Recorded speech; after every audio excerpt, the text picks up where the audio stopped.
सार विचार करा उठा उठी नाम धरा पंथी विठोबाचे दयाच्या चिंतनी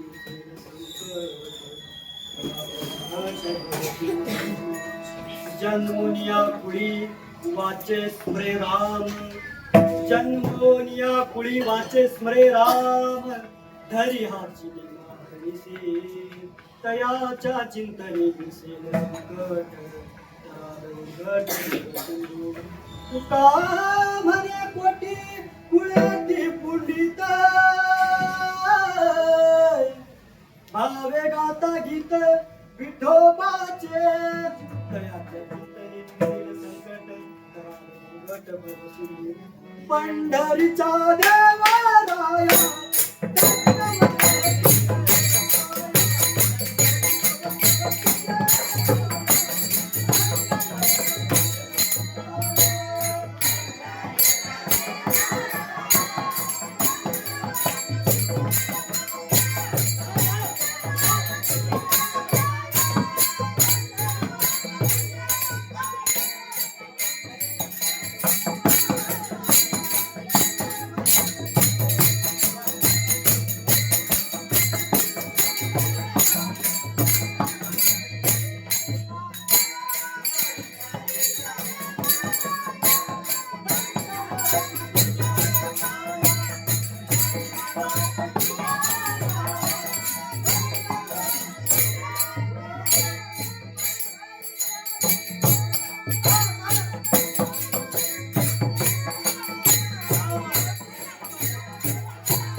सर्वजण करायचं का सुरुवात?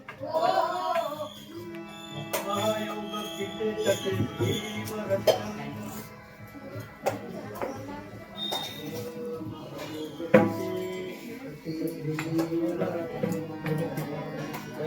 काय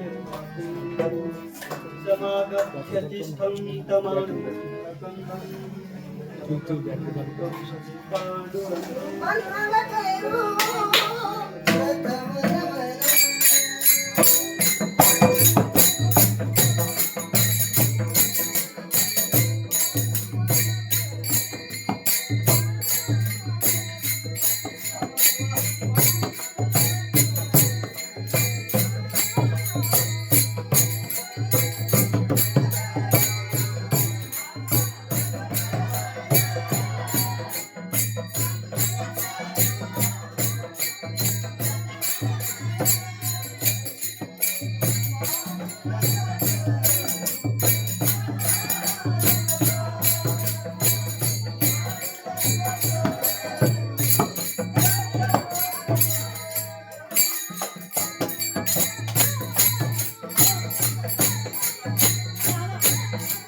पांडुरंगा करू प्रथम नमन दुसरे चरणी त्यांच्या कृपादाने कथेचा विस्तार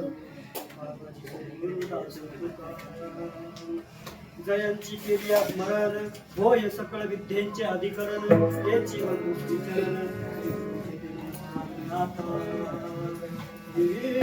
वाट गोमटी वैकुंठासी जाता वाट गोमटी वैकुंठासी जाता रामकृष्ण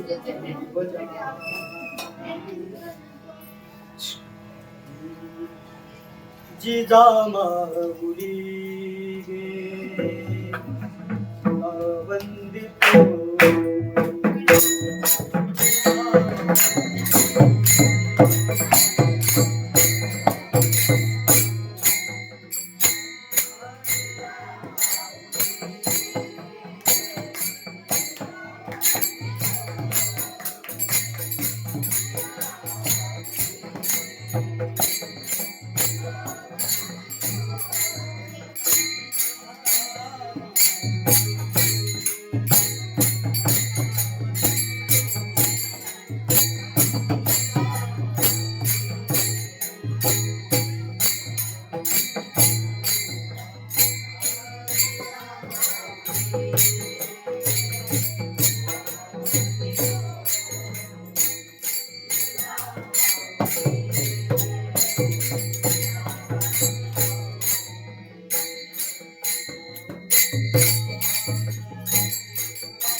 जिजाऊच साक्षात वात्सल्य नामी तुझ्या धैर्याचे धडे घे आम्हाला तुझ्या संगतीचे घडे सोबतीला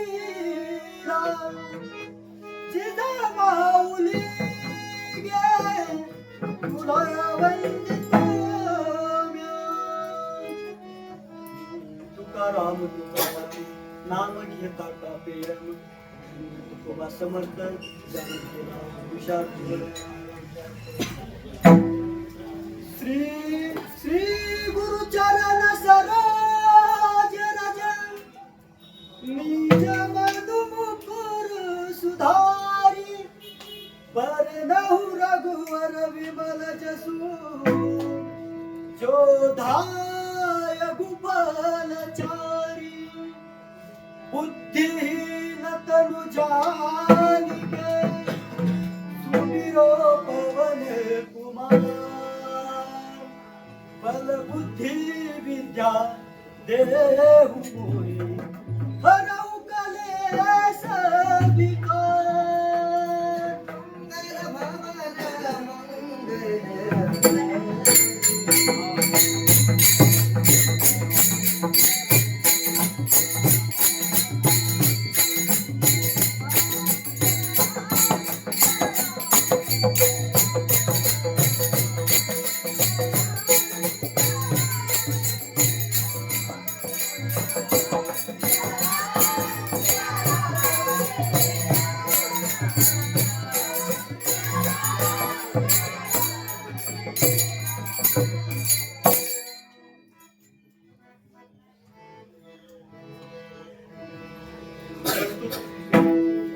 प्राप्त प्रसंगी प्राप्त स्थळी चिंतन रूपी सेवेकरता निवडलेला अभंग विश्वमान्य विश्वभूषण वैराग्यांचे महान मूर्तिमंत असणारे पिंगळे देहूचे सुप्रसिद्ध साधू छत्रपती शिवाजी महाराज यांचे गुरु सद्गुरु श्री संत तुकाराम महाराजांचा 4 चरणाचा अभंग.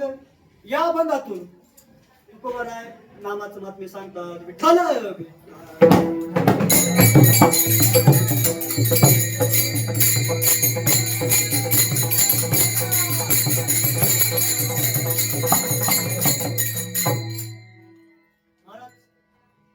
अभंगाला सुरुवात करण्यापूर्वी अल्पसा पर्याय तो म्हणजे असा.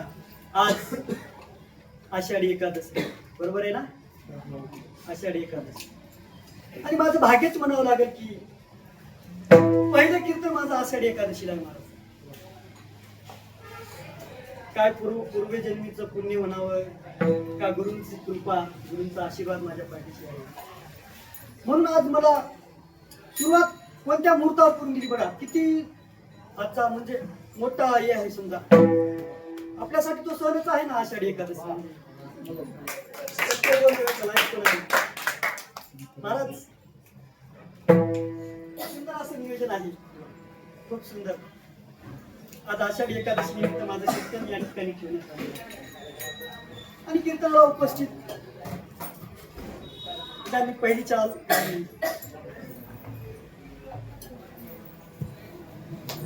असे आमचे गुरुबंधू. महाराज त्यांचा खूप प्रेमळ स्वभाव. येणं तर इथं आलेच नव्हते फोनवरच माझा कॉन्टॅक्ट झाला यांच्याशी. महाराज फोनवरच आमचा जिव्हाळा झाला. एवढा सुंदर स्वभाव, एवढा गोड स्वभाव आहे त्यांचा. त्यांना मला त्यांचं करून घेतलं महाराज करून. आणि इथं आल्यावर प्रतीक्षात पण पाहिलं किती सुंदर स्वभाव, किती देखणं रूप आहे.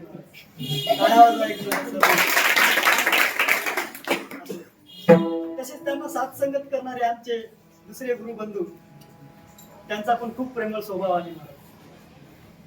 ते पण खूप मला जिंकवतात. जिथे चुकलं तिथं सांगतात पण ते महाराज. खरंच तुमच्यासारखी मला गुरुबंधू लाभणं म्हणजे ते माझं भाग्यच आहे महाराज. त्यांच्यासाठी पण एकदा जोरदार टाळ्या वाजवा.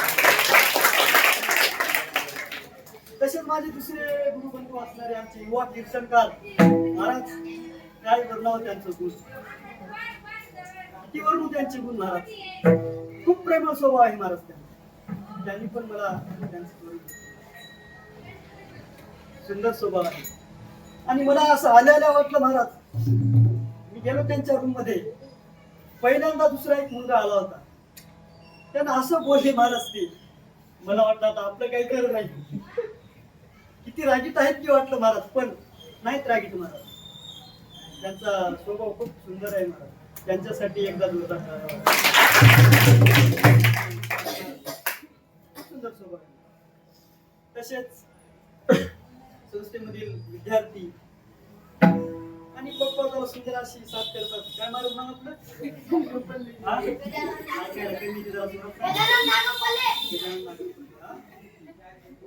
महाराज गजानन नागमपल्ले महाराज पण आहेत या ठिकाणी. सुंदर स्वभाव आहे. तसेच महाराज माझे गुरु, ज्यांच्यामुळे मी आज कीर्तन करत आहे. खरंच मी भाग्य झालो महाराज. 15 दिवसापूर्वी कीर्तन करते का सांगा बरं महाराज. कोणी केलं का 15 दिवसामध्ये कीर्तन? कोणी शिकले का महाराज? खरंच महाराज माझे गुरु, भाग्य झालो मी त्यांच्या या ठिकाणी येऊन. खूप प्रेमळ स्वभाव आहे त्यांचा. आई वडिलांप्रमाणे ते जीव लावतात महाराज, सर्वांवर जीव लावतात. बरोबर आहे का? ताई साहेब आमच्या, ते पण खूप आमच्यावर जीव लावतात. आई वडिलांप्रमाणे ताई गुरु सर्वांवर जीव लावतात महाराज. माझ्यावर नसेल तर सर्वांवरच लावतात. भाग्य पूर्वजन्मीचं पुण्य सुद्धा आहे आपलं या ठिकाणी. आळंदीमध्ये कुठे संस्था नाही या संस्थेसाठी. बरोबर आहे का? लेकरं जर घडवायचे असतील तर महाराज या संस्थेत टाकलं पाहिजे. काय स्वभाव त्यांचा, प्रेमळ स्वभाव. त्यांना सुद्धा साष्टांग दंडवत करतो महाराज. तशीच आपल्या ताई, आम्हाला आईचं अजिबात उणीवच भासू देत नाहीत महाराज. घराकडे ध्यान ठेवू देत नाही.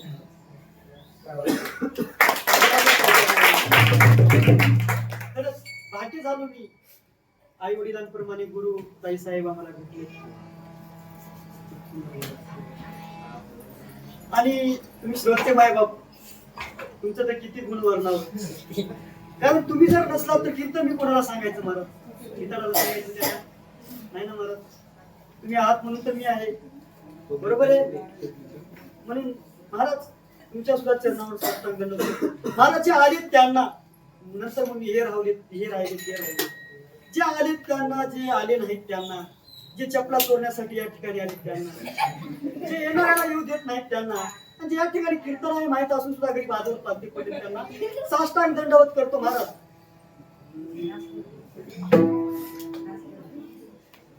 महाराज मस्त करी पायावरी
या वारकरी संतांच्या महाराज बसला कशावर आहे?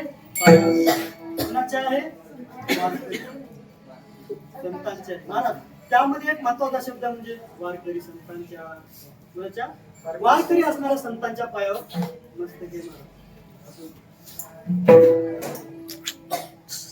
महाराज तुकोबारा अभंगाच्या प्रथम चरणात सांगतात की बाबा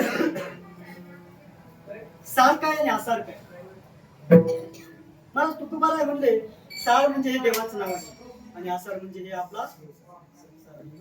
काय म्हणतात महाराज की सार हे देवाचं नाव आहे आणि आसार हे संसार आहे.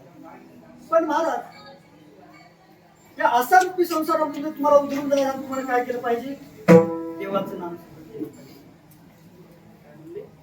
देवाचं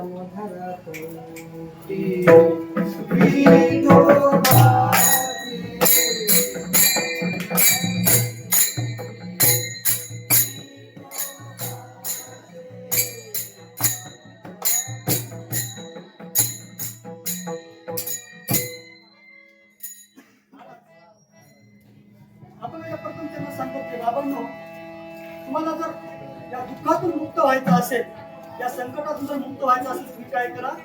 देवाचं नाम सुरू करा. सारा सारा विचार करा उठा उठी नाम धरा कंठी. महाराज मग तुम्ही म्हणसाल आम्ही जर देवाचं नाव कंठा धरलं तर आमच्या जीवनामध्ये नेमका त्याचा फायदा काय होतो?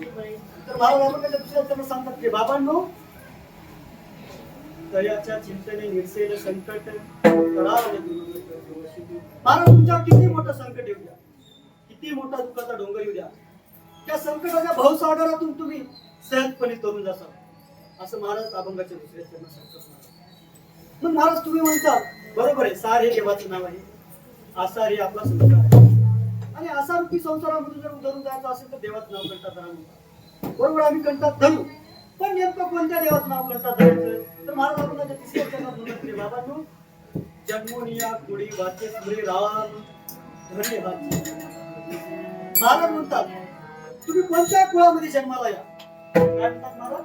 तुम्ही कोणत्या कुळामध्ये जन्माला या, तुम्ही ज्या कुळात जन्माला आला त्या कुळामध्ये तुम्ही राम नामाचं स्मरण केलं पाहिजे, राम नामाचा जप केला पाहिजे. तर काय होतं तुमच्या जीवनाचा काहीतरी सांगतो. त्या जीवनामध्ये तुमच्यावर किती मोठं संकट असू द्या सहजपणे पार करू. पण महाराज तुम्ही म्हणसाल तर आम्ही राम नामाचं स्मरण केलं तर आम्हाला किती पुण्य लागते? तर महाराज म्हणतात की बाबांनो तुम्हाला तर पुण्य लागतेच. काय म्हणले महाराज? तुम्हाला तर पुण्य लागतेच, पण तुमच्या पोटी कुळाला सुद्धा पुण्य लागते. काय म्हणतात महाराज? की तुमच्या पोटी कुळाला पुण्य लागते. तुका म्हणजे पोटी कुळेची पुनीत व्हावे गाता कृपाचे विठ्ठल.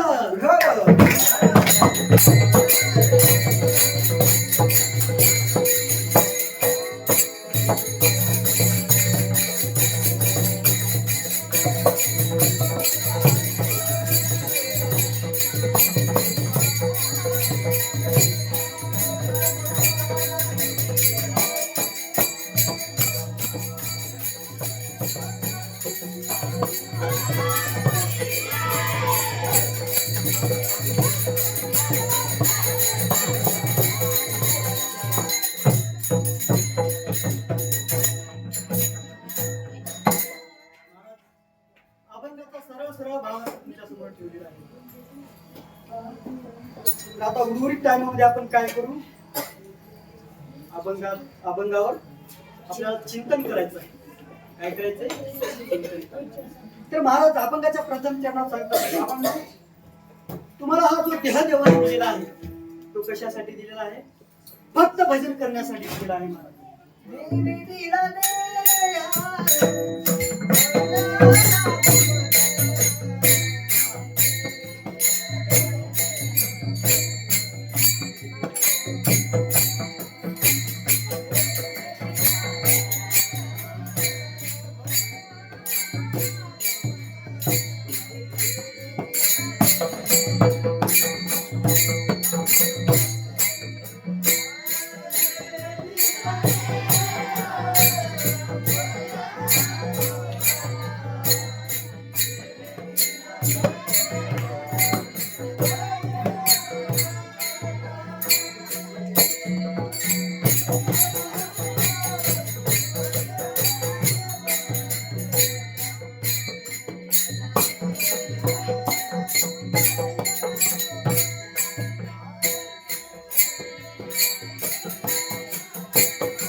देवीला देह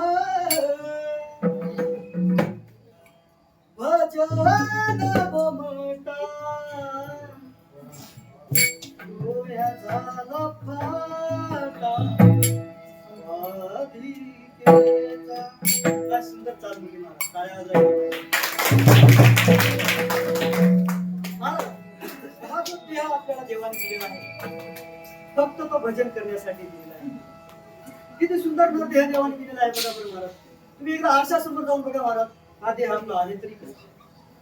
महाराज मला एक सांगा, हे जर नाक देवाने पाठी मागून दिलं असतं कसं दिसलं असतं महाराज? विचारपूर्वक देह बनवलेला आहे. हे जर डोळे वडे डोक्यावर बसले असते कसं दिसलं असतं? हे वाटतं इथं कपडावर बसवले असते तर कसं दिसलं असतं? कान इथं नाकापाशी बसले असते कसं दिसलं? देवाने विचारपूर्वक किती सुंदर आपल्याला नरदेह दिलेला आहे महाराज.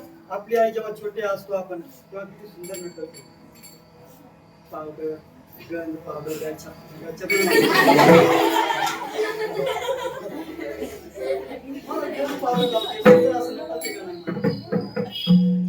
किती सुंदर दिसतो आपला हा नरदेह. पण महाराज या नरदेहाला आपण काही वाईट गोष्ट लावू शकतो? मला वाईट ड्रेस लावायची नाही. हा नरदेह देवाने फक्त तुम्हाला भजन करण्यासाठी वाईट ड्रेस लावा. महाराज या देहाला तुम्ही दारू पास काम करा, गांजा गुटखा दारू गांजा मत पिओ यार अक्कल गुंग हो जाए. पण महाराज या देहाला वाईट ड्रेस लावायची नाही. देवाला हा देह फक्त तुम्हाला भजन करण्यासाठी. पण महाराज म्हणतात की तुम्हाला पाप पुण्याचं ज्ञान सुद्धा या जन्मात दिलेलं आहे. काय म्हणतात महाराज? पाप पुण्य करण्याचं ज्ञान सुद्धा तुम्हाला या जन्मात दिलेलं आहे.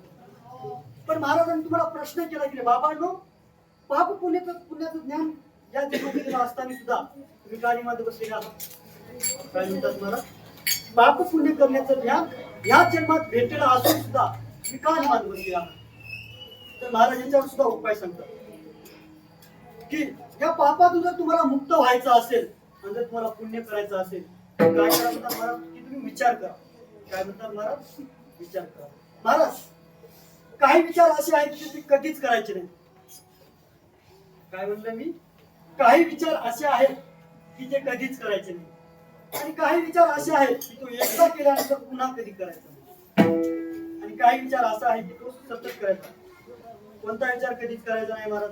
लोकांची खिशे कापण्याचा विचार कधी करायचा नाही. लोकांचा वाईट करण्याचा विचार कधी करायचा नाही. लोकांच्या सोयीकी होण्याचा विचार कधीच करायचा नाही. नाहीतर हल्ली काय झालं सध्या माणसाला कुठून हुकी उठते की महाराज? हुकी म्हणजे समजते का तुला? एखादी पाहुणा गावात आला, कोणाला बघाय म्हणा, मुलीला बघाय म्हणा, तिथे राईट त्याच्या घरी जाणार. कोणाच्या? त्याच्या घरी बघायला जाणार, मस्त बघणार. आणि तो पाहुणा आलाय, त्या पाहुण्याची कोणतरी सोयरी आपल्या गावात राहणार ना, गावात. आणि मला प्रत्येक गावामध्ये कुटावटा असतो, बरोबर आहे? प्रत्येकच गावात असतो कुटावटा. आमच्या तर गावात आहे. आणि त्या कुटावट्या रात्री 9 वाजता किंवा 8 वाजता म्हणा मीटिंग बसते महाराज. कुणाची? जे कुटाळकी करतात माणसं, त्या माणसाची.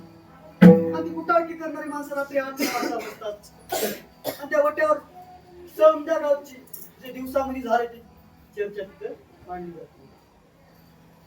त्याच्या घरी आज सोयरी बघायला आली होती आणि महाराज पोरग काय बरोबर नाही, पोरग असंच आहे तसंच आहे.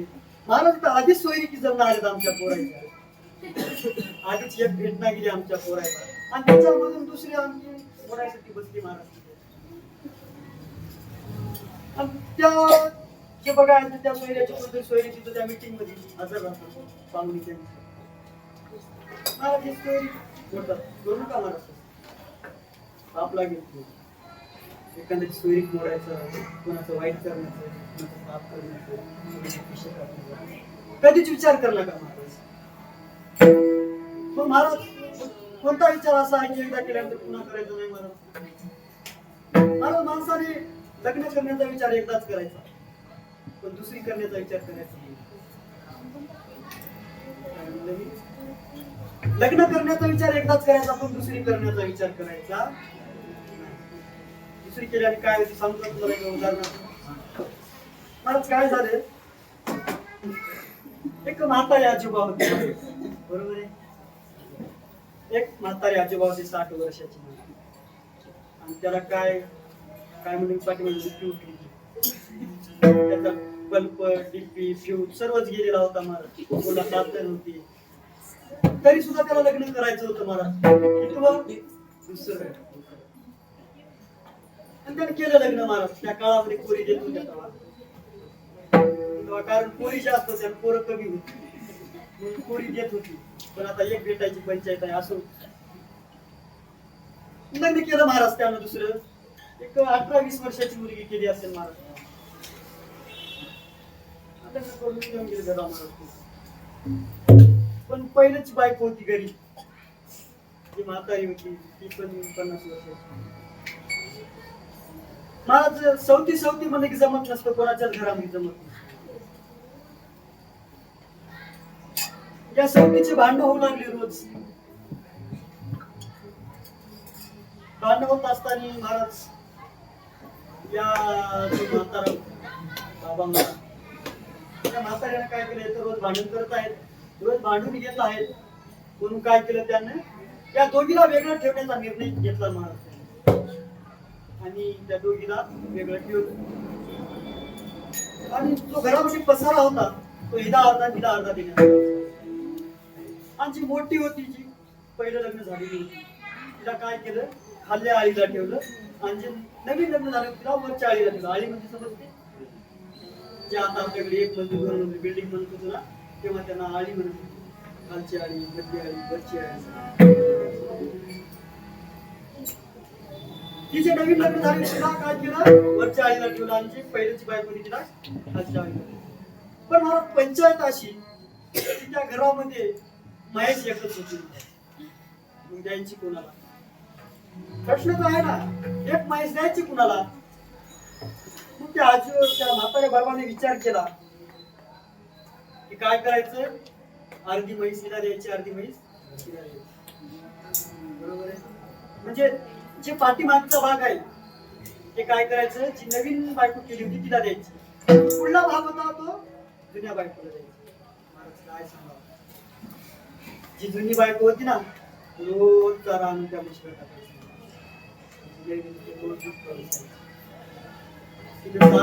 चारा टाकून मला अशी झाली आणि दूध खाऊन अशी झाली. मग महाराज जी मोठी होती ती जरा परमार्थिक होती, देव करायची. आणि असंच त्यांच्या गावामध्ये सप्ताह बसला महाराज. आणि एवढा माझंच कीर्तन त्या सप्त्यामध्ये, पहिला दिवस माझंच कीर्तन. महाराज मी कीर्तनाला गेलो, माझं कीर्तन झालं. आणि त्या बाईने मला चहा पिण्यासाठी बोलवलं. जी पहिली बायको होती, ती परमार्थ करत होती. तिने काय केलं, मला घराला चहा पिण्यासाठी घेऊन गेली. पण दुधाचा तर भाग तिच्याकडे नव्हता ना, तिला काय होतं, फक्त चारा टाकायचा. मग महाराज तिने दूध आणण्यासाठी तिच्याकडे गेली. तिने दूध मागितलं, पण ही काय दूध दे नाही, शिव्या द्यायला सुरुवात केली. तुझ्या का बापाने ठेवलं का? बाकी मागचं महाराज माझा आहे ना, तुला बाकी तू बघ, मी नाही देणार दूध तुला.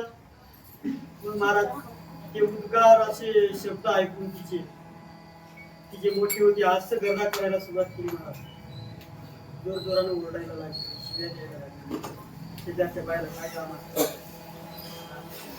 शेजारच्या बायला काय काम असतं. कुठं भांडण लागलं की लगेच जाणार, मिटवायचं नाही त्याच्यात टाकणार, आणखी वाढणार. अशी चेक पाहिजे तिच्याजवळ, का ओरडतेस, काय झालं.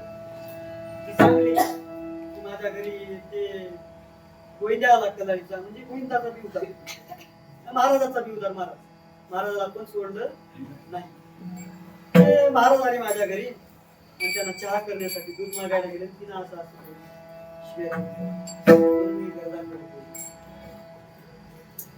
मग महाराज त्या बाईने म्हणलं तू वेडी आहेस का, दूध देत नाही ना. मग तू काय कर म्हणली त्या बाईने, जेव्हा ती दूध काढाय बसेल, तुला पुढला भाग आहे ना, जेव्हा ती दूध काढाय बसेल त्या म्हशीच्या तोंडावर फटके मारायचे. दूध काढाय बसेल फटके मारायचे. मला जेव्हा ती दूध काढाय बसायची अशी काठी घ्यायची महाराज आणि त्या म्हशीच्या तोंडावर काय करायचं, फटका पडते महाराज, फटका असा पडत नाही महाराज. आणि तसा फटका पडणार ती म्हैस काय करायची, लाथ मारायची. जशी लाथ मारली अशी उलटून पडली ना ती.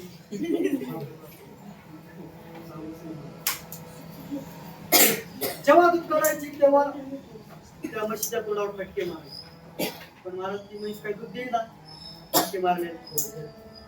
पण महाराज गरज होती का, अर्धी अर्धी म्हैस वाटून द्यायची गरज नव्हती. दोघीला पण चारा पाणी करायला लावायचं, दोघींना पण एक एक दिवस वाटून द्यायचं दूध, तू एक दिवस असतो. मग काय झालं, असेच भांडण चालत राहिले महाराज. मग पाडव्याचा सण आला त्यांच्याकडे, गुढीपाडव्याचा सण आला. सण आहे म्हणून ते काय स्वयंपाक करतात मग पोळ्या वगैरे. दुसऱ्या दिवशी तिची पहिली बायको होती ती म्हणायला लागली, आणि उद्या माझ्याकडे जेव्हा यायचंय तुम्ही, तिच्या नवऱ्याला उद्या माझ्याकडे जेव्हा यायचंय तुम्ही. मग हिचं ऐकून ती पण म्हणायला लागली, जी नवीन होती, तिने म्हणली मी पण करणार आहे जेवायला, आधी माझ्याकडे यायचं जेवायला. याच्यामध्ये त्या दोघीचा वाद लागला, माझ्याकडे बोलवतो माझ्याकडे बोलवतो. त्या दोघीचा ऐकून त्या म्हाताऱ्या बाबांना म्हटलं थांबा, म्हटलं जी कोणी आधी लवकर उठून स्वयंपाक करेल मी तिच्याकडे जेवायला जाईल. मग महाराज ही जरा परमार्थिक होती, जी पहिल्याची बायको होती. मस्त 4 वाजता प्रसडा, तुळशीची पूजा, देवपूजा वगैरे सर्व केली, सुंदर असं स्वयंपाक बनवून. आणि ही जी नवीन बायको होती सूर्यवंशी होती. सूर्यवंशी म्हणजे कळते, सूर्य निघाल्यावर उठणाऱ्या बाईला सूर्यवंशी. ही सूर्यवंशी होती महाराज. सूर्य निघाल्यावर उठली, स्वयंपाक झाला म्हणून पहिल्याची बायको त्या नवऱ्याला बोलवायला लागली. आणि नवरा तिच्याकडे जायला लागतात तिने बाहेर आली आणि तिच्या नवऱ्याला ती पहिली जी नवीन बायको होती ती म्हणायला लागली माझ्याकडे पण स्वयंपाक झाला आधी माझ्याकडे. मग महाराज हे नवीन बायकोकडे जायला लागले. आधी जुन्या बायकोला बोलवली, त्याच्याकडे जाऊ लागला होता. मग हिने बोलवले नाही, हिच्याकडे जाऊ लागला. मग हिने विचार केला, जी जुनी बायको होती तिने विचार केला, याने तिच्याकडे गेल्यावर काय माझ्याकडे नंतर येत नाही. मग काय केलं, पहिले शिडी होती वर चढायला, आता आपल्याकडे पायऱ्या झाल्या, पण पहिले शिडी होती. जसं शिडीवर चढायला लागला तसं हिने काय केलं, त्याचा पाय धरला, पाय धरून ओढायला लागली. पण तिने पण विचार केला की याने तिच्याकडे गेल्यावर माझ्याकडे येत नाही, म्हणून तिने काय केलं, त्याच्या शेंडीला धरलं. तिने खालून ओढायला लागली, तिने वरून ओढायला लागली. या दोघीच्या आवडावडीमध्ये शिडीगिरी निष्ठून मारली खाली.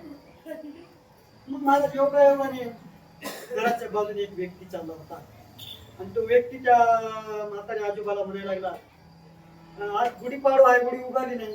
तो आजोबा म्हणाला, ही काय 3.5 गुढी तुमच्या सोबत उभी आहे. वरून म्हणायला लागली, खाली म्हणायला लागली, महाराज मला सांगायचं काय आहे की तुम्हाला लग्न करण्याचा विचार जरूर करा, दुसरी करण्याचा करू नका. दुसरी केल्यावर काय होते असे.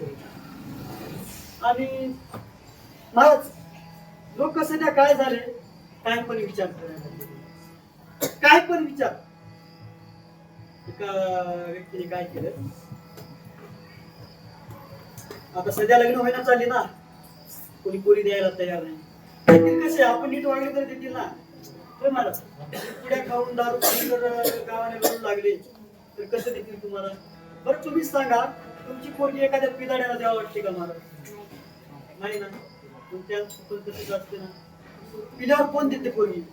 मला ते व्यक्ती विचार करायला लागला, जर माझं लग्न झालं असतं तर माझा सासरवाडीत किती धाक राहिला असता, सासरवाडीत किती मान सन्मान राहिला असता. महाराज तो व्यक्ती विचार करू लागला, मी काय केलं असतं, माझं लग्न झालं असतं, मी सासरवाडीला गेला असतो. मला त्याला असं वाटलं की माझं लग्न झालंच, त्याने विचार करू लागला ना, माझं लग्न झालंच. त्याने काय केलं, सासरवाडीला गेलं. स्वप्नात सांगतो बरं मी, रिअल जाऊ नका.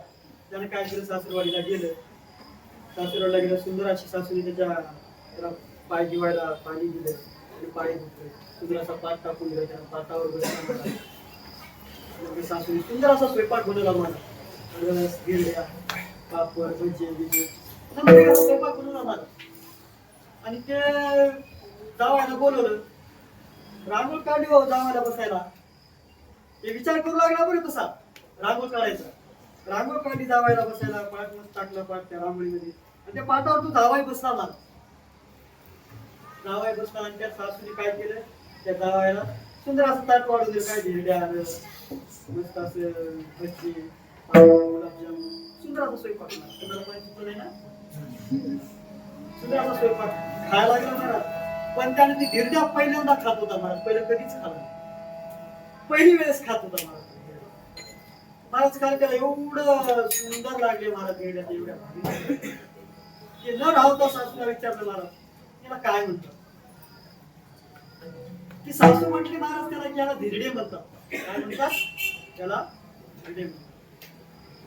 धिरडे त्याच्या लक्षात राहत नाही महाराज, त्याचं जेवण झालं. धिरडे लक्षात राहत नाही म्हणून काय केलं, धिरडे नावाचं नाम स्मरण करतच निघालं. कसं धिरडे धिरडे धिरडे वाटणच, पहिले काय गाड्या नसत निघाला. धिरडे धिरडे धिरडे म्हणत वाटणीच निघाला. पण त्या धिरडेच्या नादामध्ये त्याला दुसरं काय सूचना गेलं महाराज, भानच नव्हतं त्याला दुसरं काय. धिरड्या त्याला इतक्या सुंदर लागले होते. धिरड्या धिरड्यामुळे तो वाटेने निघाला, पण खटा होता समोर त्याला काही दिसला नाही महाराज. कारण तो त्या धिरड्यामध्ये मन हरपून गेलं त्याचं मन. धिरडे धिरडे धिरडे म्हणत निघाला, जसा खटा आला तस त्या खड्यामध्ये घसरून पडला. धिरडे धिरडे जसा घसरून पडला तो धिरडे मनाचा विसरला आणि घसरला तिथं विसरलं म्हणा चालू केला. काय म्हणला, घसरलं तिथं विसरलं. तसंच म्हणत मला घरला गेला. कुठं, घरी गेला. घरी जाऊन बायकोला काय म्हणते, मला घसरलं तिथं विसरलं करून दे, मला खायचंय. काय म्हणते, घसरलं तिथं विसरलं करून दे. बायको म्हणली एक कोणता नवीन पदार्थ आणला तुम्ही, घसरलं तिथं विसरलं. पहिले तर कधी ऐकलं नाही, कोणी खाल्लं पण नाही. नाही नाही, तुझ्या आईनं आताच मला तिथं वाढले, घसरलं तिथं विसरलं करून. तू पण मला घसरलं तिथं, तुला कसं येत नाही, तुझी आई करते, तुला शिकवली नाही का. महाराज ती बाई काय नाहीच म्हणते, मला काय येतच नाही म्हणते. याला राग आला महाराज तिचा, मला काठी घेतली महाराज अशी. जसं महाराज सुरुवात केला तिला, असं बदलला महाराज तिला. पाठ अशी तिची मऊ केला. एक शेजारची बाई आली. बाईला काम काय राहते महाराज, कुठं भांडण चालू आहे बघायचं.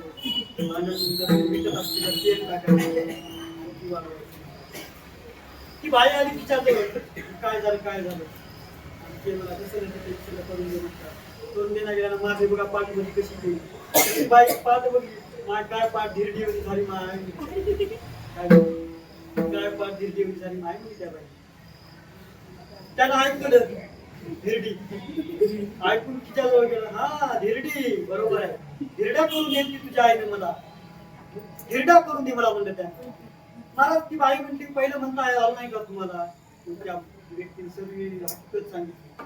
असं असं झालं, खड्डा आला, खड्ड्यात पडलो, खड्ड्यात पडल्यावर मला ते विसरून गेलं, घसरत ते विसरून मला सुरुवात केली. मला सांगायचं काय तुम्हाला, की लोक आजकाल काही विचार करायला. मी काय म्हणतो, हे विचार त्या व्यक्तीने केला होता की आपलं लग्न झालं असतं तर आपला किती धाक सासरवाडी झाला असता. काय म्हणतात, विचार कोणतेही करू नये माणसाने. महाराज सांगतात, काय म्हणतात की रे बाबांनो तुम्ही विचार करा. कोणता करा, काय म्हणतात महाराज की तुम्ही विचार करा, कोणत्या देवाचं नाम स्मरण करण्याचा विचार करा. काय म्हणतात महाराज, देवाचं नाम स्मरण केल्याने काय होते, काय होते महाराज देवाचं नाम स्मरण केल्याने, की तुमच्यावर किती मोठं संकट असू द्या, त्या संकटातून तुम्ही काय व्हाल, मुक्त व्हाल. म्हणून तुम्ही काय करा, देवाचं नाम स्मरण करा. अभंगाच्या प्रथम चरणात सरसर विचार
सारा सारे विचार करा उठा उठी नाम धरा कंठी महाराज आपल्याला प्रथम त्यांना सांगतात की सार काय आणि आसार काय. सार काय आणि आसार काय. सार मी पहिलंच काय म्हणलंय की सार हे देवाचं नाव आहे आणि आसार हे आपण जो संसार करतो त्या संसाराला आपण वागतो राहतो त्या संसाराला महाराज काय म्हणतात की आसार आहे. काय आहे आसार आहे. महाराज काय प्रश्न विचारतो तुम्हाला मी की सार काय आणि आसार. तर अशा एखाद्या फळाचं नाव सांगा की मधून सार आहे आणि बाहेरून आसार आहे. कोणतं फळ आहे. नाही.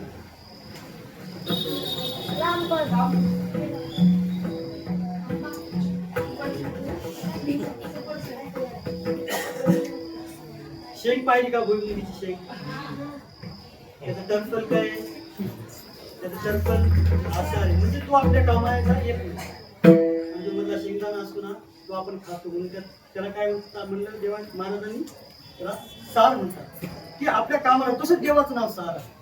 दुसरं एक उदाहरण आहे की बाहेरून पण आसार आहे आतमधून आसार आहे आणि मध्यभागी सार आहे. बरोबर. आणि वरचं जे सालपट असतं वरचं जे टर्फल असतं त्याला काय म्हणतात आसार आणि मध्ये जे पोळे असते त्याला आसार आणि तो मध्यभागी जो त्याचा रस होतो त्याला काय म्हणतात सार. आणि मला असं एक उदाहरण सांगा मला की परिपूर्ण सार आहे. काय पेढा. पेढ्याचं टर्फल कसं असतं मला पेढ्या टर्फल नसते. पेढा पूर्णपणे खाला जातो म्हणून त्याला काय म्हणतात. तसंच देवाचं नाव काय आहे सार आहे. सार सार सार नाम विठोबाचे सार.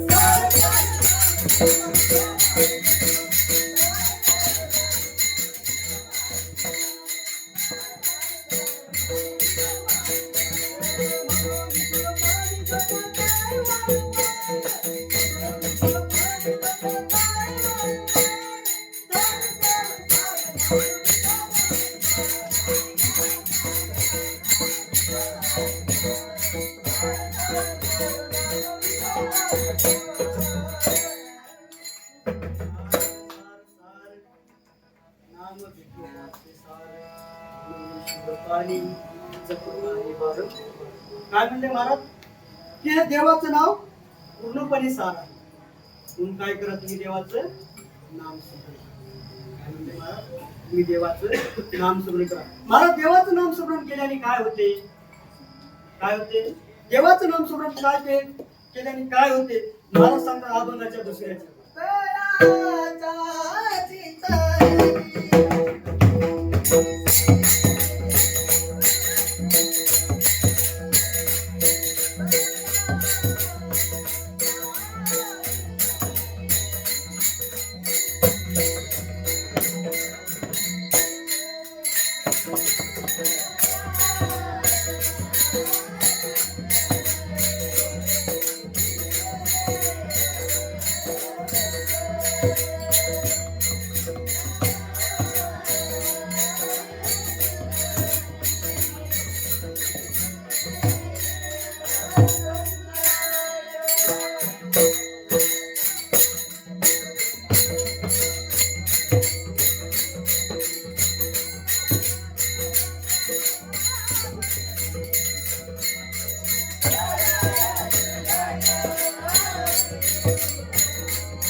वयाच्या चिंतने निसेल संकट, वयाच्या चिंतने निसेल संकट, कराल दुर्घट. बाबांनो, तुम्ही जर देवाचं नाम स्मरण केलं तर तुमच्यावर कितीही मोठं दुःख येऊ द्या, कितीही मोठं संकट येऊ द्या, त्या संकटातून तुम्ही सहजपणे पार पडता. त्या दुःखाच्या भवसागरातून तुम्ही सहजपणे तरुण जाता. कारण देवाचं नाम स्मरण केल्याने काय होतं सांगू? कानुपात्रा माहिती आहे सर्वांना? कानुपात्रा मंगळवेढा गावाचं एक नाव आहे माझं. मंगळवेढा नावाचं एक गाव आहे. आणि आता जशा आषाढी वारीला आपल्या पालख्या गेल्या ना, दिंड्या गेल्या ना, तशा दिंड्या आषाढी वारीला येत होत्या. आणि येत असल्यावेळी त्या मंगळवेढा गावामध्ये ते दिंड्या आल्या. जेव्हा त्या मंगळवेढा गावात दिंड्या आल्या तेव्हा सर्वांच्या घरासमोर सुंदर अशी रांगोळ, सुंदर असे पाट वगैरे ठेवून त्या दिंड्याचे पूजन करत होते महाराज सर्वजण. पण एक कोपऱ्यामध्ये असं घर होतं महाराज, त्या घराच्या समोर काय रांगोळ नाही, पाट नाही, काहीच नाही. आणि त्या घरामध्ये 16 वर्षाची महाराज तरुण मुलगी होती. आणि ती मुलगी त्या आईला विचारायला लागली, आई हे दिंड्या आपल्या गावामध्ये आले, सर्वांच्या घरासमोर रांगोळी पाट वगैरे टाकून त्या दिंड्याचे पूजन करत आहे, पण आई ती दिंडी आपल्या घरासमोर काहीच नाहीत काय? महाराज ती आई म्हणायला लागली, बाळा आपलं घर हे वेश्येचं घर आहे. आपल्या घराला वाळीत टाकलेलं, मग आपल्या घरासमोर कोणती दिंडी येत नाही, आपल्या घरासमोर कोणती पूजा होत नाही. महाराज ती मुलगी आईला म्हणायला लागली, आई मी करू का पूजा? महाराज ती आई त्या मुलीला म्हणायला लागली, नाही आपल्याला अधिकार नाही त्या दिंडीचा, आपल्या लोक मारतील. महाराज ती आई त्या मुलीला शिव्या द्यायला लागली. दिंड्या त्या गावामध्ये थांबल्या महाराज. आणि संध्याकाळी त्या एका दिंडीमध्ये कीर्तन, आणि ते कीर्तन ऐकण्यासाठी आईला न सांगता ती कानुपात्रा कीर्तन ऐकण्यासाठी.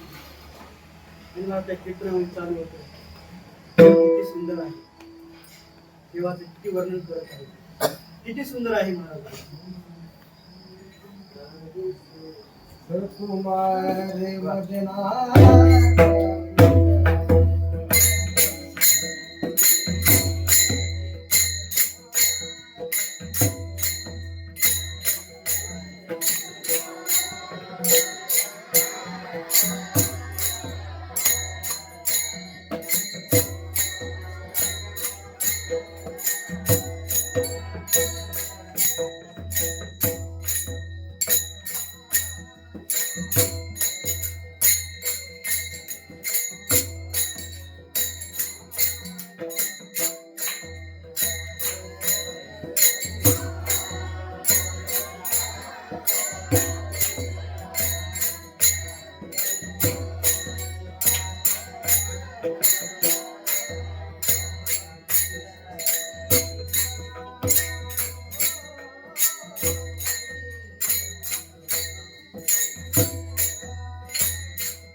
महाराज किती सुंदर वर्णन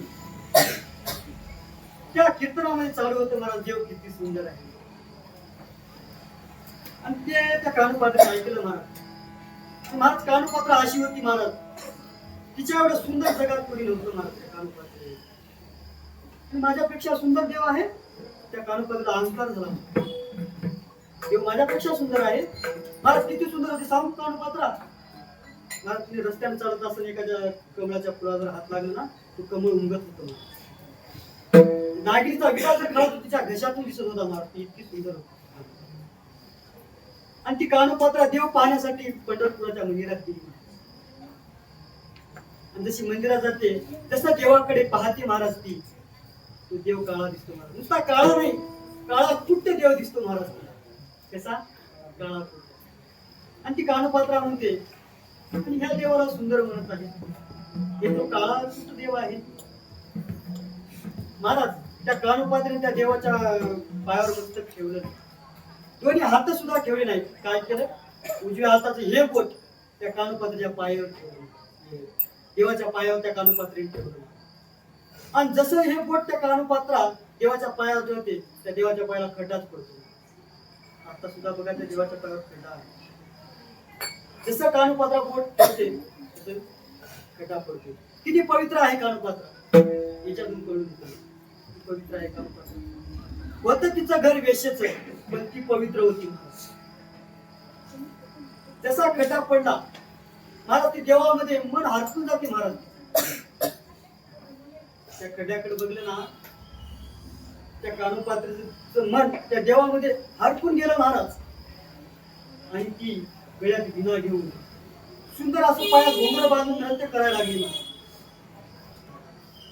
देवाचं नाम संभ्रम करत नाचू लागली. माझा माझा माझा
देवाला तिने अभ्यासच केलं महाराज. पण महाराज तेव्हा ते पंढरपूर कर्नाटकाच्या ताब्यात. आणि जेव्हा ती नृत्य करायला लागली तेव्हा तो कर्नाटकचा जो बादशाह होता तो फेरी मारण्यासाठी त्या राज्यामध्ये निघाला. आणि तो फेरी मारत मारत पंढरपुरामध्ये आला. आणि पंढरपूरच्या मंदिरामध्ये पाहत होतो काय सुंदर मुलगी, किती सुंदर मुलगी, आणि देवाच्या दरबारात नृत्य करते. ही मुलगी इथं नाचली नाही पाहिजे, आपल्या दरबारात नाचली पाहिजे. म्हणून सैनिकाला आदेश दिला की त्या मुलीला पकडून आणून आपल्या दरबारामध्ये नाचवा. महाराज वाऱ्यासारखी गोष्ट पंढरपुरामध्ये पसरली, सर्वीकडे हुळहुळ झाली महाराज. आणि ही गोष्ट त्या कानोपात्रेला सुद्धा समजली. जशी गोष्ट समजली महाराज, कानोपात्रात हवायला लागली. कानोपात्रा समोर पळायला लागली, पाठीमागे ते बादशाहचे सैनिक पळायला लागले. धावत धावत धावत पांडुरंगाच्या मंदिरात गेली. आणि मंदिरात जाऊन ती पांडुरंगाच्या पायावर मस्तक ठेवलं. जसं मस्तक पायावर ठेवलं महाराज, तसं त्याने आपला प्राण सोडून दिला. कोण? जसं पायावर मस्तक ठेवलं ना, तसे तिने आपला प्राणच सोडून दिला महाराज.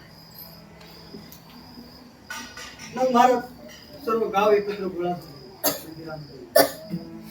आणि त्या कानोपातीला पाहतात. महाराज त्या कानोपातीला असं हलवून बघतात. जसं हलवून तिचं प्रेत त्या जमिनीवर कोसळते. आणि सर्वजण त्या कानोपात्रीकडे बघून म्हणतात, अरे कोण आहे? देवाला अपवित्र केलं, देवाचं मंदिर अपवित्र केलं. तो एक जण म्हणतोय वेशीची मुलगी आहे. वेशीची मुलगी आहे ही? तिला मंदिराच्या बाहेर काढा, वाळवंटात घेऊन जाळा, कुठे ते देऊन म्हणजे पुरा जाळा, असं सर्व म्हणू लागले तिथे.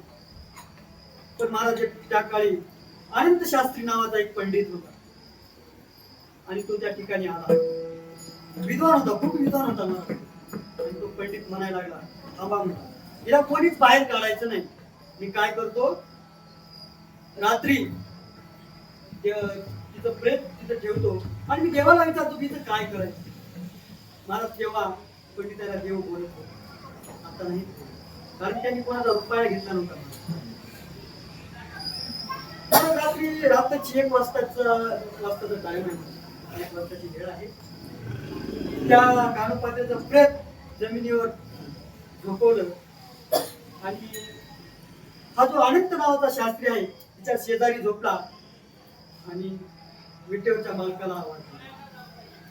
विटेवरच्या मालकाने त्या अनंत शास्त्रीला आवाज दिला, अनंता रे, हे अनंत, पाहे पा कानोपात्र पवित्र. अरे अनंता, ती कानोपात्र पवित्र आहे रे. तिने माझ्या पायावर मस्त जीव दिलेला आहे. या कानोपात्रीला बाहेर नका मी वाळवंटात उतरलं. काय करा, माझ्या उजव्या हाताला म्हणजे तिला पुरा सुद्धा माझ्या उजव्या हाताला. महाराज, कधी तुम्ही पंढरपूरच्या मंदिरात गेला तर आधी दर्शन आपलं कोणाचं होतं? कानोपात्रीच्या त्या झाडाचं होतं. आपलं मस्तक त्या झाडाला लागल्याशिवाय आपल्याला देवाचं दर्शन होतं. किती नाम स्मरणाची ताकद आहे. आणि एका वेश्येच्या मुलीला मंदिरात जागा दिली. भक्त पुंडलिकासाठी उभा राहिला विटेवरी, भक्त पुंडलिकासाठी उभा राहिला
भक्ती करून धन्य झाली, कानोपात्रेला देवारे मंदिरात जाग दिली.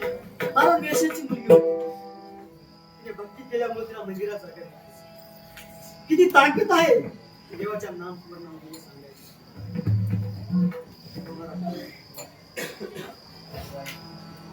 मग महाराज तुम्ही म्हणसाल बरोबर आहे, सार काय आहे? देवाचं नाव. आसार हे संसार आहे आणि आसारूपी संसारामधून जर तरुण जायचं असेल तर तुम्ही काय म्हणलात की देवाचं नाम स्मरण करा.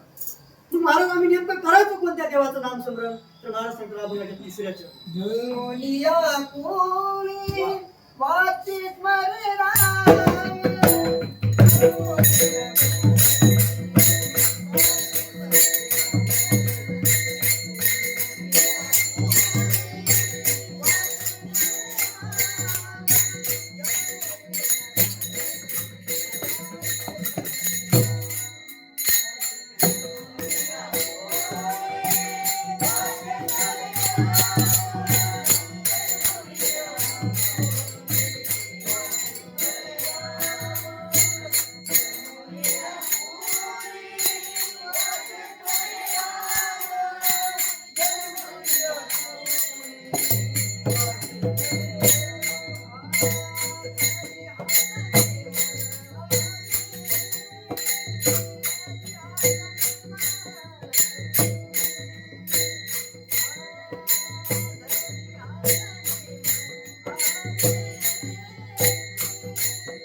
जन्मोनिया कुळी वाचे स्मरे राम, जन्मोनिया कुळी वाचे स्मरे राम, घरी हाती मारी.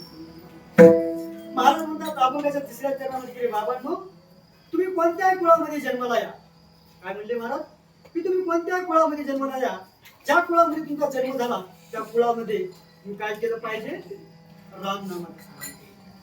रामनामाचा जप केला पाहिजे. महाराज किती ताकद आहे रामनामामध्ये,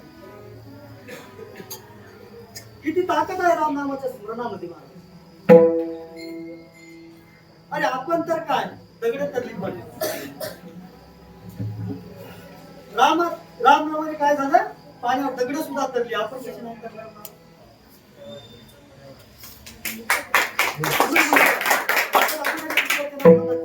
मी रामनामाचं स्मरण महाराज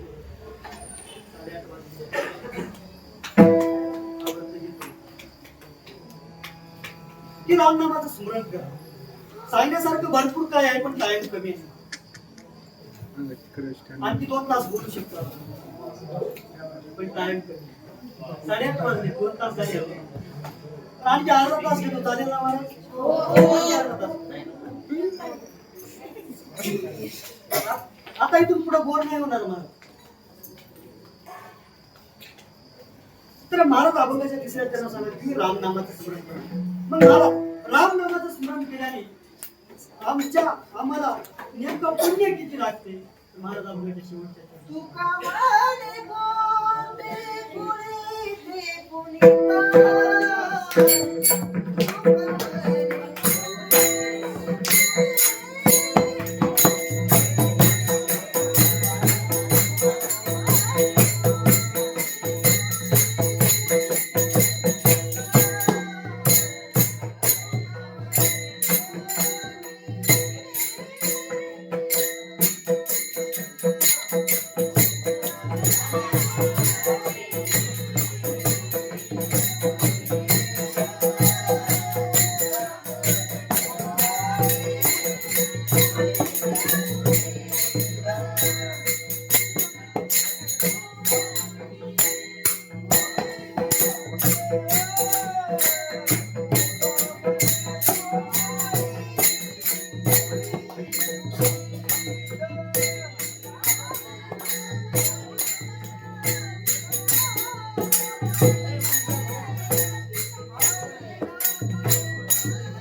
मला तुम्ही जर राम नामाचं स्मरण केलं तर तुमचं काय होते, तुम्हाला तर पुण्य लागते, तुमच्या कोटी फळाला पुण्य लागते, तुमचे कोटी फळ धरून जातात. म्हणून काय म्हणजे महाराज, तुम्ही राम नामाचं स्मरण करा. टाइम झालेला आहे आता. एक मध्ये मोठ्या प्रेमाने सर्वांनी हात वर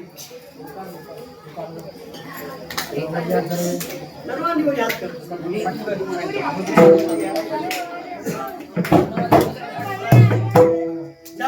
जरा हात देत या.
तुकाराम तुकाराम उठू नका, आता तर ऐकायचं काही नाही.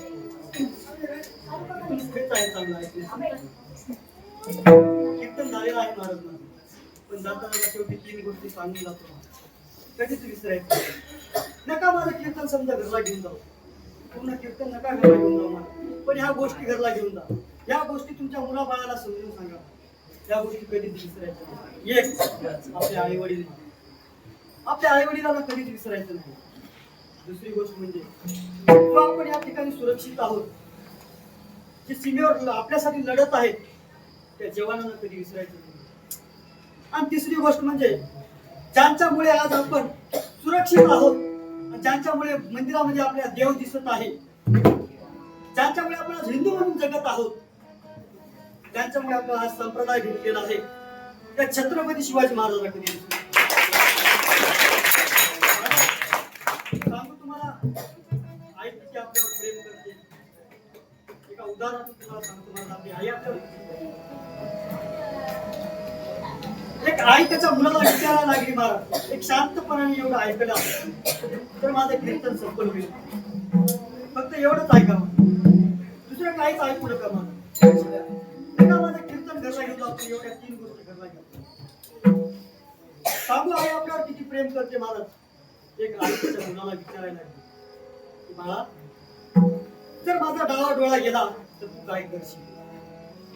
मला तो मुलगा म्हणायला लागला की आई, जर तुझा डावा डोळा गेला ना तर मी तुला पुण्याच्या सर्वात मोठ्या हॉस्पिटलवर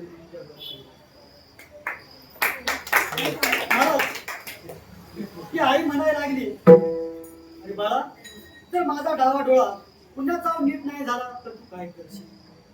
मला तो मुलगा म्हणायला लागला, आई, तुझा डोळा जर पुण्यात जाऊन नीट नाही झाला तर मी तुला काय करेन, मुंबईच्या सर्वात मोठ्या हॉस्पिटलमध्ये नेऊन जाईल.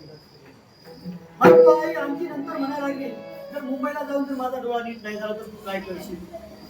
मला तो मुलगा म्हणायला लागला, आई, पुण्यात पुण्यात जाऊन जर तुझा डोळा नीट नाही झाला, मुंबईला जाऊन जर तुझा डोळा नीट नाही झाला, तर मी काय करेन, अमेरिकेच्या सर्वात मोठ्या हॉस्पिटलमध्ये नेऊन तुझ्या डोळ्याचा इलाज करेन. महाराज, तिची आई म्हणायला लागली, बाळा धन्य झालेली मी तुला जन्म देऊन, पवित्र झाली माझी कुस तुला जन्म देऊन. महाराज, न राहावता तो मुलगा त्या आईला म्हणायला लागला, आई येता कदाचित जर समज तर माझा उजवा डोळा गेला तर तू काय करशील? ती आई काय म्हणायला लागली, अरे ऐका हे माझं उत्तर. ती आई काय म्हणायला लागली, हे उत्तर तुम्ही घरला घेऊन जा. आईचं मुलावर किती प्रेम असतं या मुलाच्या तरुणावर. ती आई म्हणायला लागली, बाळा जर तुझा उजवा डोळा गेला ना तर मी नाही नेणार तुला पुण्यात, नाही नेणार तुला मुंबईच्या सर्वात मोठ्या हॉस्पिटलमध्ये, नाही नेणार अमेरिकेच्या हॉस्पिटलमध्ये. काय करेल, माझा उजवा डोळा काढून तुझ्या हातात देईल. महाराज, इतका आईचं मुलावर प्रेम असतं. आईला काही घराबाहेर काढू नका. अरे काय पाप केलं त्या आई वडिलांनी, तर हाताच्या फोडासारखं जपलं रे तुम्हाला. तुम्ही त्या आई बापाला घराबाहेर काढता, वृद्धाश्रमात टाकता. नका नका तसं करू नका. मला खूप चूक लावतात तुमच्यावर. खूप बोलण्यासारखं आहे आईवर. आईवर मी 2 तास बोलू शकतो. माझं किती 2 तास काय कमी आहे. कधी आधा शिवक तर बोलेल माझे असो. ही आई आहे मला, म्हणून त्यांना कधी घराबाहेर काढू. आणि दुसरी गोष्ट महाराज, त्या सीमेवरच्या सैनिकाला कधी विसरू नका. कारण त्यांच्यामुळे आज आपण या ठिकाणी सुरक्षित आहोत. ते नसते असते तर आपण असतो का या ठिकाणी नसतो असतो. अरे आपला जीव देतात रे, आपल्यासाठी आपला जीव देतात. मला नांदेड जिल्ह्यात एक, माझ्या जिल्ह्यामध्ये एक घटना आहे. हे बोल नका रे, लक्ष द्या. माझ्या जिल्ह्यामध्ये एक घटना आहे. नांदेड जिल्ह्यामध्ये एक जानापुरी नावाचं गाव आहे. मला कंधार तालुका, त्या तालुक्यामध्ये जानापुरी नावाचं गाव आहे. आणि त्या गावामध्ये एक संभाजी कदम नावाचा वीर सैनिक होऊन गेला महाराज. आणि जेव्हा तो संभाजी कदमची अंत्ययात्रा त्या रोडने चालली होती महाराज, त्या रोडने मी नांदेडून घराकडे निघालो. आणि ती अंत्ययात्रा पाहिली महाराज मी. काय समाज होता, अरे पाय ठेवायला जागा नव्हती महाराज. खूप समाज होता. काय जीवन असेल त्या सैनिकाचं महाराज, काय जीवन असेल. अरे तो जम्मू काश्मीरच्या खोऱ्यामध्ये 24 तास त्याच्या हातामध्ये बंदूक घेऊन सीमेचं रक्षण करत होता. महाराज जिकडे लक्ष द्या, बोलू नका, इकडे लक्ष द्या, बोलू नका, इकडे लक्ष द्या. 24 तास बंदूक हातात घेऊन सीमेवर रक्षण करत होता आपलं. 6 वर्ष झाली तो घराचं तोंड पाहिला नव्हता, घराकडे कॉल केला नव्हता. त्या सैनिकाला वाटत नसेल का बघावं,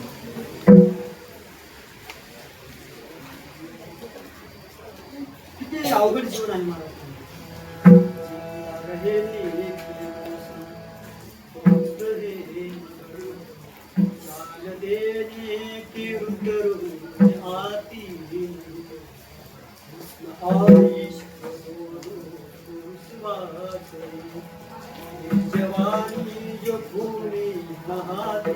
काय जीवन महाराज त्यांचं.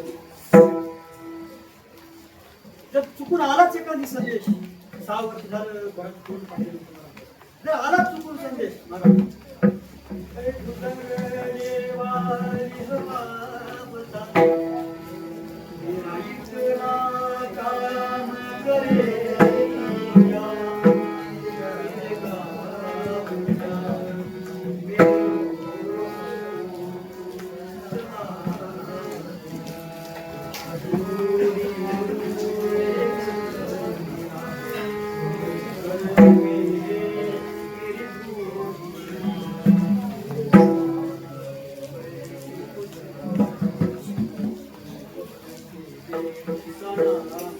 काय जीवन महाराज त्यांचं. 24 तास सीमेवर तो बंदूक घेऊन राहायचा महाराज. आणि दिवाळीचा धनत्रयोदशीचा दिवस आला महाराज. दिवाळीचा धनत्रयोदशीचा दिवस आला आणि त्या दिवशी रात्री ठीक 9:30 वाजता त्याने घराकडे कॉल केला. 6 वर्षानंतर त्याने घराकडे कॉल केला. घराचं तोंड पाहिला नव्हता. घराकडे कॉल केल्यावर त्याचे वडीलचे कॉल घेतला, वडिलांचे कॉल उचलला आणि तिकडून म्हटलं कोण बोलतोय. तिकडून संभाजी म्हणतोय की मी बाबा, मी तुमचा मुलगा बोलतोय, तुमचा संभाजी बोलतोय. महाराज तो वडील म्हणायला लागले, काय रे तुला घराकडे आठवण येत नाही. 6 वर्ष झाला तू कॉल केला नाही, घरात दोन पाहिला नाही, तुला घरातली आठवणच नाही का रे बाळा? तू आपल्यासाठी तुझ्या शिमेवर रडत नाही, घराकडे जात सुद्धा तो संभाजी म्हणायला लागला, बाबा मी यासाठी कॉल केला तुम्हाला की मी उद्या सकाळी 9च्या सचखंड एक्सप्रेसनी कंपनी आहे माझी रिटायर झालेला आहे, उद्या मी गावाकडे येणार आहे. त्याच्या वडिलाला त्याच्या बायकोला सर्वांनाही बातमी कळाली. कोणाला आनंद मावला त्याच्यात आनंदमयी वातावरण झालं. 12 वाजेपर्यंत आनंद चालला आणि सकाळी ठीक 9 वाजता पुन्हा एकदा कॉल आला महाराज आणि पुन्हा त्याच्या वडिलांनी कॉल उचललं. महाराज वडिलाला वाटलं माझ्या संभाजीचाच कॉल आहे. कॉल उचलता म्हणला, का रे संभाजी निघाला का तू? महाराज तुम्हाला आवाज आला की बाबा मी संभाजी बोलत नाही तर संभाजीचा मित्र बोलतो. जेव्हा तिकडून संभाजीचा मित्र बोलतोय म्हटलं तेव्हा त्याचा बाप म्हणायला लागला, का रे निघाला का माझा संभाजी? बसला का तो गाडीमध्ये? तेव्हा तो त्याचा मित्र म्हणायला लागला, बाबा जेव्हा तुमच्या संभाजीने रात्री 9:30 वाजता कॉल केला ना, बरं तो मित्र म्हणायला लागला तुमचा संभाजी नाही येणार, तो येऊ शकत नाही. मग बाबा म्हणायला लागले, का रे काय झालं, काय अडचण आहे का, काय देशावर संकट आहे का? तो संभाजी म्हणायला लागला, नाही बाबा देशावर संकट नाही, काहीच अडचण नाही. पण झालं काय? मग महाराज तो त्याचा मित्र म्हणायला लागला की रात्री तुम्ही 9:30 वाजता कॉल केला ना, तेव्हा तुमचा संभाजी तुम्हाला म्हटला, बरोबर आहे बाबा त्यांची रिटायरमेंट झाली होती. बाबा जेव्हा तुमचा कॉल कटला तेव्हा आमच्या या जम्मू काश्मीरवर या खोऱ्यामध्ये आणि बाबा तुमच्या संभाजीने क्रांती केली. बाबा काय केलं? तुमच्या संभाजीने क्रांती केली, इतिहास घडवला बाबा.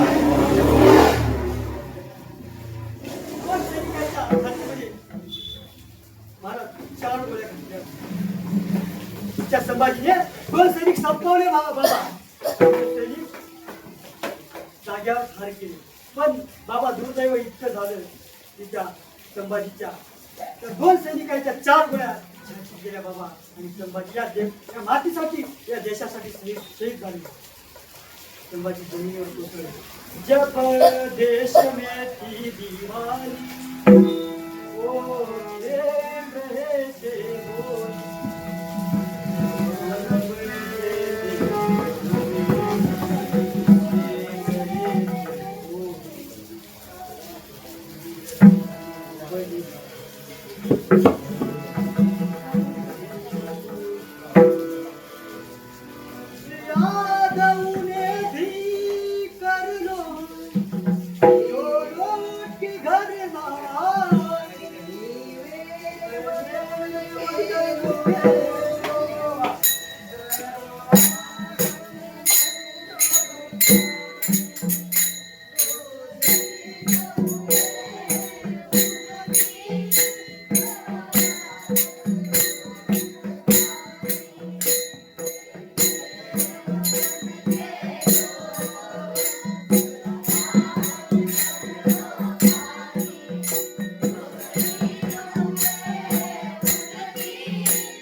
समय आया तो कह गए कि अब चलते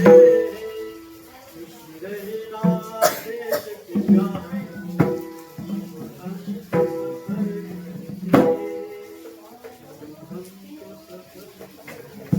काय जीवन महाराज म्हणून त्या सैनिकाला कधी विसरायचं नाही महाराज ते आपल्यासाठी जीव देतो. तिसरी गोष्ट सांगू महाराज छत्रपती शिवाजी महाराज यांना कधी विसरायचं. त्यांच्यामुळे आपल्या मंदिरामध्ये देव दिसत आहे. त्यांच्यामुळे आपण हिंदू धर्माचा पताका घेऊन राहत आहोत. त्यांच्यामुळे आपला वारकरी संप्रदाय आहे महाराज. छत्रपती शिवाजी महाराज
किती पराक्रम गाजवला.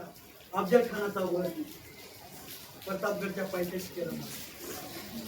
त्या छत्रपती शिवाजी महाराजांना कधी विसरू नका. संपलं माझं कीर्तन. हे तीन गोष्टी कधी विसरू नका. नका माझं कीर्तन. हे तीन गोष्टी कधी विसरू नका. ज्ञानेश्वर